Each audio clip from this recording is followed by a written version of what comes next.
Shri Venkateswara gold తాకట్టులో ఉన్న మీ బంగారాన్ని విడిపించి కొనబడును.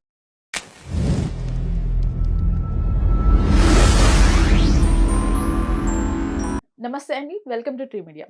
మనతో పాటు senior journalist, political analyst doctor Durga Vadlamani గారు ఉన్నారు. మేడం నమస్కారం. నమస్తే అండి. మేడం, గరికిపాటి గారు తనయుడు ఒక పోస్ట్ వేయటం చూసాము. అలానే ఆయన కూడా ఒక ట్వీట్ చేయటం చూసాము. ఏంటి అసలు ఆ ట్వీట్కి అర్థము? ఆయనకు వచ్చిన జాబ్ ఏంటి? ఎందుకంత పుత్రోత్సాహం ఆయనకి? మనకి పద్యాలు ఉన్నాయి కదండి, శతకాలు.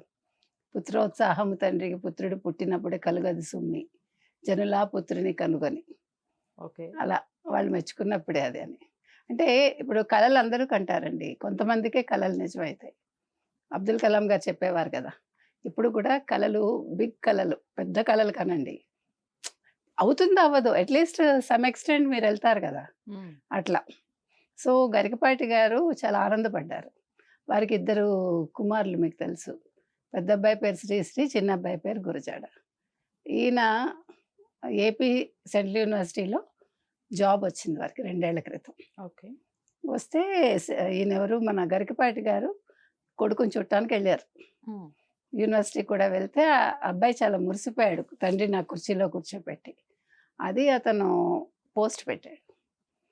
అంటే నా ఆనందం. ఎవరు మేడం? మొదటి బాబా, రెండో అబ్బాయి. ఇతను ఏం చెప్తున్నారంటే, తండ్రి గురించి చెప్తూ ఆయన అక్కడ కూర్చోపెట్టినప్పుడు ఇతను పడ్డ ఆనందం ఎట్లా ఉండిందంటే, నా ఆనందం పరిమితం కానీ మా ప్రేమ అనంతం అన్నాడు. అంటే తండ్రి కొడుకుల బంధం గురించి మాట్లాడుతూ. అంటే మనం మామూలుగా ఈ రోజుల్లో ఎలా చూస్తున్నాం అంటేనండి, తల్లిదండ్రులు అతి గారాబం చేస్తున్నారు పిల్లల్ని, లేదు చాలా కఠినంగా పెంచుతున్నారు. వయా మీడియాగా మనం పెంచట్లేదు చాలామంది. అంటే ఎంతసేపు మనం పక్క వాళ్ళతో పోటీ పడుతూ, అలా కాకుండా పిల్లల్ని పిల్లలుగా పెరగనిచ్చి, పిల్లలకి నచ్చిన మార్గాలను వెళ్ళనిచ్చాం అనుకోండి, విదేశాలకు వెళ్ళటమే పరమావధి అందరికీ ఉండదు, కొంతమందికి ఉంటుంది. కానీ ఈ అబ్బాయి తండ్రిలాగానే, ఇప్పుడు ఆయన కూడా కొంతకాలం స్కూల్ నడిపారు, లెక్చరర్గా చేశారు, చాలా చేశారు వారు. అయితే ఆయనకి ప్రభుత్వ ఉద్యోగం సంపాదించుకోవాలని ఉండేది. ఓకే, కానీ ఆయన అది కుదరలేదు. దానికి వాళ్ళ అబ్బాయి ఏమన్నారంటే, మా నాన్నగారు ప్రభుత్వ ఉద్యోగంలో ఉండకపోవడం కూడా తెలుగు ప్రజలు చేసుకున్న అదృష్టం, 2 తెలుగు రాష్ట్రాలు. ఒకవేళ వారు అట్లా ఉద్యోగంలో కుదురుకుని ఉంటే ఇట్లా ఇన్ని ప్రసంగాలు, ఇన్ని అవధానాలు చేసి ఉండేవారు కాదని. అది కరెక్టే కదా. అందుకని మన డెస్టినీ మనకు తెలియదు. మనం చింతిస్తాం, ఎవరివైనా మనం మనుషులం కాబట్టి, అయ్యో అది జరగలేదు, ఇది జరగలేదు, అలా వచ్చి ఉండాలి, ఇలా వచ్చి ఉండాలి, నాలాంటి వాళ్ళు కూడా అంటూనే ఉంటారు. కానీ మన డెస్టినీ ఏంటో మనకు తెలియదు. కొంతమందికి ఇలా ముట్టుకుంటే పని అయిపోతుంది. కొంతమంది ఎంత కష్టపడ్డా, ఎంత చేసినా ఇంకా నిరాశ నిస్పృహలకు లోనయ్యాక అప్పుడు అది చేతికి వస్తుంది. కానీ అక్కడ ఆనందం చాలా తక్కువ ఉంటుంది. అనుకోగానే జరిగేది చాలా కొద్ది మందికి. మొత్తానికి ఇవాళ గరికపాటి గారు చాలా ఆనందంగా పుత్రోత్సాహం గురించి వారు చెప్పటం జరిగింది.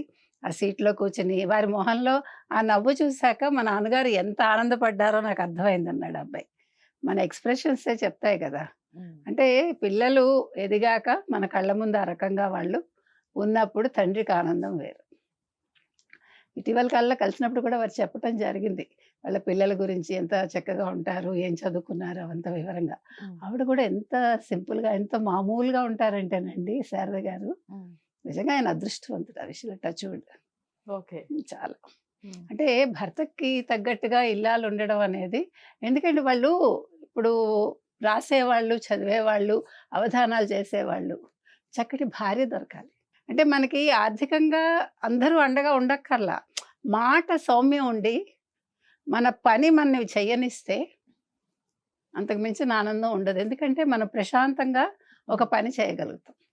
ఆ రకంగా వారికి జీవితం సుఖంగా ఉంది, పిల్లలు బాగున్నారు, అదేవిధంగా భార్య కూడా చక్కటి భార్య వచ్చారు వారికి, చాలా బాగుంది.